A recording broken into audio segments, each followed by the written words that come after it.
ತಾಯ್ತನದ ಸುಂದರ ಅನುಭವವನ್ನು ಹಂಚಿಕೊಂಡಿದ್ದಾರೆ ನಟಿ ಭಾವನಾ ಅವರು. ನೂತನ ವಿಸ್ಮಯವನ್ನು ಹಂಚಿಕೊಂಡಿದ್ದಾರೆ.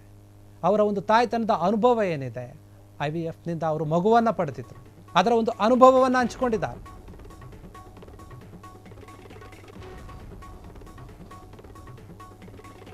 ನೂತನ ವಿಸ್ಮಯವನ್ನು ಹಂಚಿಕೊಂಡಿದ್ದಾರೆ ನಟಿ ಭಾವನಾ ಅವರು.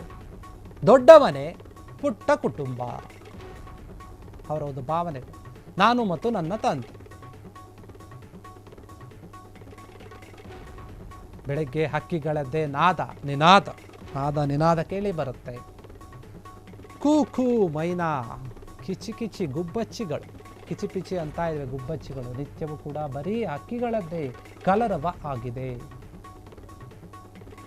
ಹಕ್ಕಿ ಪಿಕ್ಕಿಗಳ ಸದ್ದು ಕೇಳ್ತಿದ್ದ ಮನೆಯಲ್ಲೀಗ ಹೊಸದೊಂದು ಪುಟ್ಟ ಹಕ್ಕಿಯ ಸರಿಗಮ ಎಂದಿದ್ದಾರೆ ಅವರು. ಮಗುವಿನ ಕೂಗು ಕೇಳಿ ಬರ್ತಾರೆ ಮನೆಯಲ್ಲಿ. ಮನೆಯ ಒಂದು ಗೂಡಲ್ಲಿ ಚುಮ್ ಚುಮ್ ಎನ್ನುವಂಥ ಒಂದು ಶಬ್ದ. ಈ ಪುಟ್ಟ ಹಕ್ಕಿಗೆ ಏನೆಂದು ಹೆಸರಿಡಬೇಕು? ನಾವು ಹೆಸರಿಡುವುದು ನಮ್ಮನ್ನು ನಯವಾಗಿ ಬಂಧಿಸಿದ ಈ ಸುಂದರ ಬಲೆ. ಬಂಧಿಸಿದೆ ಈ ಒಂದು ಬಲೆ. ಇದು ಹೊಸ ಪ್ರೀತಿಯ ಅಲೆ ಅಂತ ಹೇಳ್ತಾ ಇರುವಂಥ ಅಲೆಯನ್ನು ತಂದುಕೊಟ್ಟಿದ್ದೆ. ಈ ನೂತನ ವಿಸ್ಮಯ ನಿಮ್ಮೊಂದಿಗೆ ಹಂಚಿಕೊಳ್ಳೋಕೆ ನಾನು ಇಷ್ಟಪಡ್ತೀನಿ ಅಂತ ಹೇಳ್ತಾ ಇದ್ದ ಪುಟ್ಟ ಮಗುವಿನ ಕೈ ಚಿತ್ರವನ್ನು ಹಂಚಿಕೊಂಡಿದ್ದಾರೆ ನಟಿ ಭಾವನಾ. ತಮ್ಮ ಮಗುವಿನ IVF ಮೂಲಕ ಅವರು ಮಗುವನ್ನು ಪಡೆದಿದ್ರು.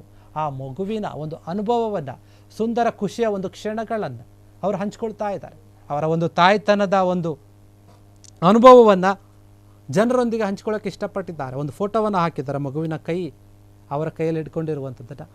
ಅದನ್ನು ಅವರು ಹಾಕಿರುವಂಥದ್ದು. ನಮ್ಮದು ದೊಡ್ಡ ಮನೆ, ಆದರೆ ಒಂದು ಪುಟ್ಟ ಕುಟುಂಬ, ನಾನು ಮತ್ತು ನನ್ನ ತಂದೆ ಎನ್ನುವಂಥ ಒಂದು ಮಾತುಗಳನ್ನ ಹಂಚ್ಕೊಂಡಿದ್ದಾರೆ. ಬೆಳಗ್ಗೆ ಎದ್ದ ತಕ್ಷಣ ಹಕ್ಕಿಗಳ ಒಂದು ಕೂಗುಗಳು ಕೇಳಿಸುತ್ತೆ. ಕುಹು ಕುಹು ಎನ್ನುವಂಥ ಮೈನಾ ಕೂಗು ಕೇಳಿಸುತ್ತೆ. ಕಿಚಿ ಪಿಚಿಯ ಒಂದು ಹಕ್ಕಿ ಗುಬ್ಬಚ್ಚಿಗಳ ಒಂದು ಕೂಗು ಕೂಡ ಕೇಳಿಸುತ್ತೆ ಅದರಲ್ಲಿ. ಆದರೆ ಈಗ ಇವೆಲ್ಲದರ ಜೊತೆ ಈಗ ಒಂದು ಪುಟ್ಟ ಮಗುವಿನ ಕೂಗೊಂದು ಸರಿಗಮ ಒಂದು ಕೇಳಿ ಬರ್ತಾ ಇದೆ. ಮನೆಯ ಗೂಡಲ್ಲಿ ಚುಯ್ ಚುಯ್ ಎನ್ನುವಂತಹ ಒಂದು ಸದ್ದು ಕೇಳಿ ಬರ್ತಾ ಇದೆ. ಈ ಪುಟ್ಟ ಹಕ್ಕಿಗೆ ನಾವು ಏನಂತ ಹೆಸರಿಡಬೇಕು, ಮಗುವಿಗೆ ನನ್ನ ಮಗುವಿಗೆ ಏನಂತ ಹೆಸರಿಡಬೇಕು ಅಂತ ಕೇಳ್ತಾ ಇದ್ದಾರೆ. ಈ ಒಂದು ರೀತಿಯಲ್ಲಿ ಅವರ ಮಗುವಿನ ಒಂದು ಖುಷಿ ಏನಿದೆ, ಅವರ ಮನೆಗೆ ಮಗು ಬಂದಿರುವಂಥ ಒಂದು ಖುಷಿ ಏನಿದೆ, ಅದನ್ನು ಹಂಚ್ಕೊಳ್ತಾ ಇರುವಂಥದ್ದು ನಟಿ ಭಾವನಾ ಅವರು. ತಮ್ಮ ಮಗುವಿನ ಅಳುವ ಸದ್ದಾಗಿರ್ಬೋದು, ಕೂಗುವ ಸದ್ದು, ಚೀರಾಡುವ ಸದ್ದು ಎಲ್ಲವನ್ನು ಕೂಡ ಖುಷಿಯಿಂದಾನೆ ಅವರು ಒಪ್ಕೊಂಡಿದ್ದಾರೆ. ನಮ್ಮ ಮನೆಯಲ್ಲಿ ಈಗ ಹೊಸದೊಂದು ಸ್ವರ ಕೇಳಿ ಬರ್ತಾ ಇದೆ, ಅದು ಮಗುವಿನ ಸ್ವರ ಎನ್ನುವಂಥ ಒಂದು ಮಾತನ್ನು ಹೇಳ್ತಾ ಇರುವಂಥದ್ದು. IVFನ ಮೂಲಕ ಮಗುವನ್ನು ಪಡೆದಿದ್ದರು ಅವರು. ಆ ಮಗುವಿನ ಖುಷಿಯ ಒಂದು ಅನುಭವವನ್ನು ಹಂಚ್ಕೊಳ್ತಾ ಇದ್ದಾರೆ. ಈ ಮಗುವಿಗೆ ನಾವೇನಂತ ಹೆಸರಿಡಬೇಕು? ನಮ್ಮ ಮನೆ ದೊಡ್ಡದಾಗಿರ್ಬೋದು, ಆದರೆ ನಮ್ಮದು ಪುಟ್ಟ ಕುಟುಂಬ.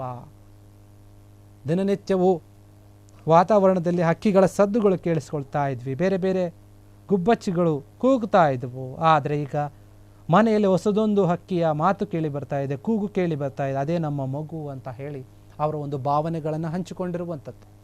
ಮಗುವಿನ ಕೈಯೊಂದನ್ನು ಹಾಕಿ ತಮ್ಮ ತಾಯ್ತನದ ಒಂದು ಭಾವನೆಯನ್ನು ಹಂಚಿಕೊಂಡಿದ್ದಾರೆ ನಟಿ ಭಾವನಾ ಅವರು. ಕ್ಷಣ ಕ್ಷಣದ ಸುದ್ದಿಗಳಿಗಾಗಿ ಫ್ರೀಡಂ ಟಿವಿ ಸಬ್ಸ್ಕ್ರೈಬ್ ಮಾಡಿ, ಲೈಕ್ ಮಾಡಿ ಹಾಗೂ ಫಾಲೋ ಮಾಡಿ. ಹೊಸ ಸುದ್ದಿಗಳ ನೋಟಿಫಿಕೇಶನ್ಗಾಗಿ ಬೆಲ್ ಐಕಾನ್ ಮೇಲೆ ಕ್ಲಿಕ್ ಮಾಡಿ.